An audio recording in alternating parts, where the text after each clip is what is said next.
Welcome to Creepify, True or False, the original animated web series where I put together illustrations with creepy and bizarre stories, and you guess which ones really happened. At the end of each episode, I'll tell you what tales were factual and which ones were fabricated.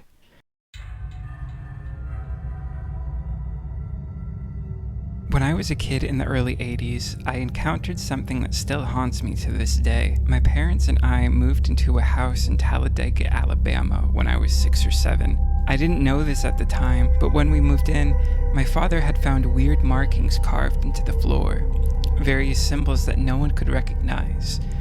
In addition to the markings, there were a myriad of burnt handwritten incantations. He didn't think anything of it, and passed it off as random superfluous artifacts. But soon enough, sketchy people would come to the house asking for some woman who I found out was the former owner of the property. The next sign of something odd would be the one morning when my mother's police scanner would start saying, "It's time to wake up, Mandy," in a dark and ominous tone. This is when the new house changed from odd to straight up terrifying. Now, I loved my mother a lot, but she was a very simple person. She thought that somehow her father was talking to me through the scanner. I know, it doesn't make any sense to me either, but when something strange like this happens, the human mind works to make sense of nonsensical happenings. When you see a ghost movie and the characters are trying to explain the mystical happenings, well, this was that part. We'd get phone calls randomly. I would answer it, and it would start off as a little girl's voice asking, "What's your name?" I would say Mandy, and the voice would turn dark and haunting like it did on the police scanner, and say, "Mandy, that's a pretty name." Again, my family chalked this up to a prank caller or something of the like. I realized it was definitely not a prank when I was alone. I would be in bed at night, facing the wall, and pieces of the drywall would start to chip away, like someone was on the other side picking at it with a pickaxe. Once the hole was big enough, I would see a gaunt, humanoid figure with hollow eyes and hollow cheekbones. He was very pale with a black goatee. I don't know how else to describe it, but he looked to have robes similar to a nun, like a cloak. If I would pull the blanket over my face, he would rush to pull it back down. His movements were like that of a sped-up cartoon blur, but to see something like that in real life was absolutely terrifying.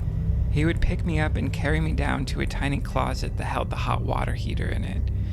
I would black out and my parents would find me there the next morning. I begged my family not to force me to sleep alone. My mother and father would not relent, but on occasion my mother would read to me.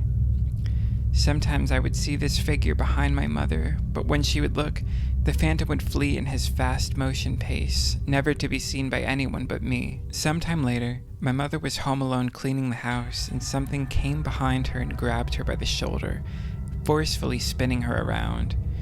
When she turned, she was only met with empty air, nothing to be seen. That's when my mother finally believed me. We moved out of the house the next day. I never saw the man again, although sometimes, when I close my eyes, he still haunts me, and I can remember the dread.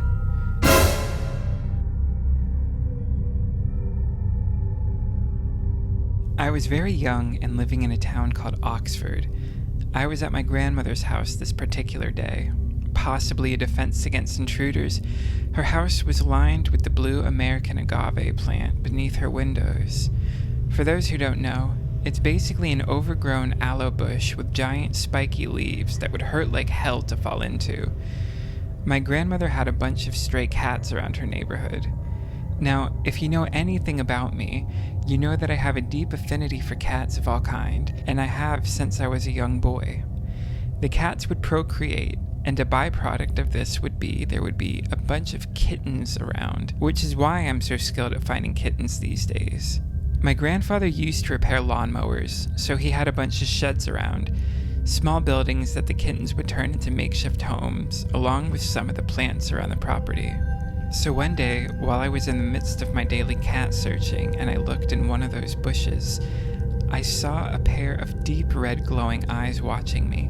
More than could be reflecting the light of the sun, These were like bright stoplights in the dark night. They appeared to be deeper in the bushes than was possible, if that makes any sense. Initially, I thought they were a pair of snake eyes with my little kid brain, because the pupils were the shapes of a snake's eyes, two narrow slits in the burning red. I tried to tell my grandmother what I saw, but she just said I was being stupid and needed to go back outside and play. I didn't know how to make her believe me, so I relented and left. I never told my parents about the strange and terrifying occurrence. Years later, when I came back to Oxford, my parents were talking about weird things that happened to them when they were kids, and my dad was talking about the time that he was at the Ledbetter's house. They lived maybe 2 streets away from my grandmother. He said that he was at the property with a few of his friends, and they all saw a pair of glowing red eyes that looked like a snake's eyes watching them from the bushes. Like I said, I never told anyone else in my family about what I saw. It chilled me to the core to hear someone else describing exactly what I had seen. I never saw those demonic eyes again. I hope I never do. Now it's time to find out which stories were true or false. The first story, where a family moved into a haunted house and the little girl began to see intense demonic imagery and received terrifying phone calls. She wasn't believed until her mother had an experience with the ghost itself. That story was true. The second story, where a young boy was playing at his grandmother's house and saw a pair of demonic glowing eyes, only for his father to see the same pair of eyes years later. That story was true as well. Thank you so much for tuning into Creepify, True or False. I greatly appreciate your support and time. I'm trying to make this something I get to work on more, and hope that it will be someday.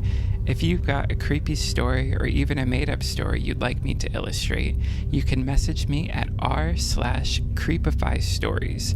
Please make sure your stories have proper grammar and spelling. I'm anxious to hear any questions or suggestions in the comments. Thanks so much and have a spooky day.